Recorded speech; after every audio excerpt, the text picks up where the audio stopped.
I want to know what projects she's interested in.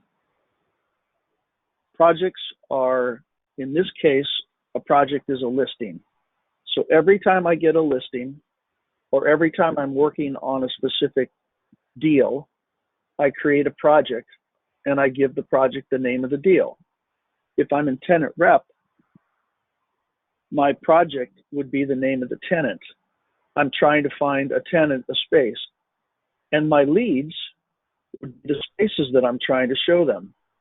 If I'm doing leasing, then my project would be the building that I'm trying to lease or the space that I'm trying to lease, and my leads would be contacts or companies that are interested in that space. So the projects are just the way that you track all of your deals, and then under those projects you create leads, and those leads are the result.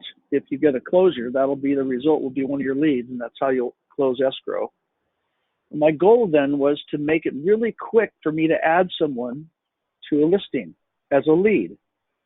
I don't want to change records, right? I want to go through this list and I want to call these 30 people and I want to see if they're interested in my listings. So I call Amy and she says, I'm kind of interested in Three Flags Plaza. Send me information. So I don't want to leave her record. I don't want to have to go to projects and do that. So here's how you do it. And this is really important. So, if somebody's talking, tell them to leave. On their record, right click on their name, and from the menu, you can add an event. That means you could schedule a call. If she said, call me next Tuesday, I'm busy. Click the add event. It brings up a window. You change the date to Tuesday.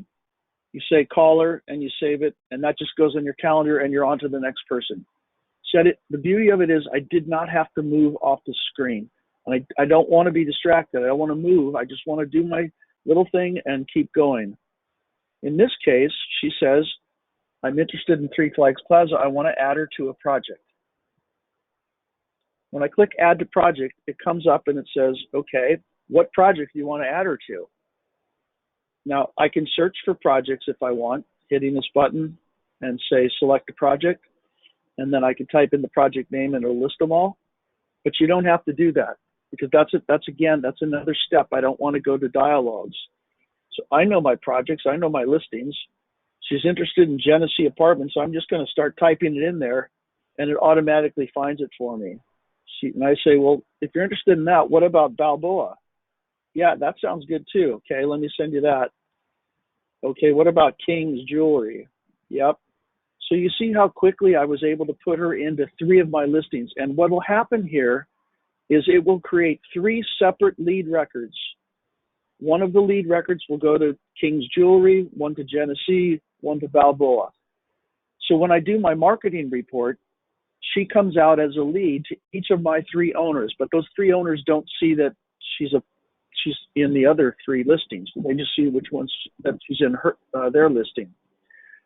I can make a note, but be careful because remember, it's going to create 3 lead records and they're going to all say the same thing. So I don't want to mention anything in here about another listing. Just want to say has high interest or whatever it is, because I want to get them in as a lead. That's all I'm really doing right now. And then when I save that, if I go to the projects tab, and again, this is really important. So if you're falling asleep, slap yourself. When I go to the project tab, what am I seeing there? What I'm going to see there is every project that they're a lead in. It's all of the projects that they're interested in. A little confusing because really what this is, oh, Amy is a lead in Balboa Office Park. She's looking to spend $6 million to purchase it, 50% probability. I get $150,000. She's also a suspect or a lead in King's Jewelry, looking for 4,500 square feet. So this is how I monitor each person's interest in deals. And in my case, I had a team of 10. Well, no, 9. I was the 10th guy. So anybody on my team could take a call from Amy, and when she said, "Is Tim there?" No, he's not. Shoot. I'm looking at King's Jewelry, and I say, yeah, I see that. Are you interested in it? Yeah, I am. I'd like to tour it.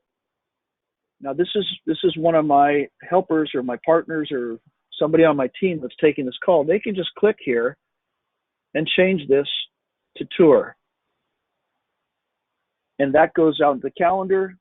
Everybody in my office knows now that she wants to tour it or she did tour it, whatever the outcome was of this, and they go on with their business. So this is really important to keep our team together and to keep me from having to go jumping all over the place. I want to be able to go to projects and just update her or add her to a new one or take her out. She says, yeah, I'm not interested in Three Flags Plaza. I looked at it. I don't like it. So I can just change her result from active to lost or not interested or whatever it is. And so she stays on my report, and my owner sees that she dropped. And what do I want to do? I want to make a little comment about why she dropped.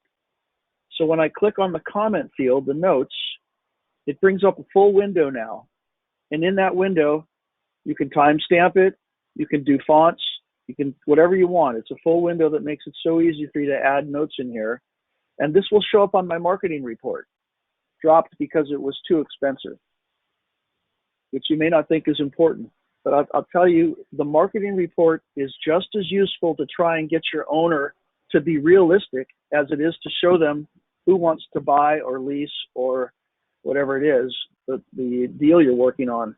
And I would always make a note as to why they dropped, because I would then sit down and say, I've shown this to 90 people. Here's the 90 people. Here's the ones that are sticking with it. Here's the ones that dropped, and here's why they dropped.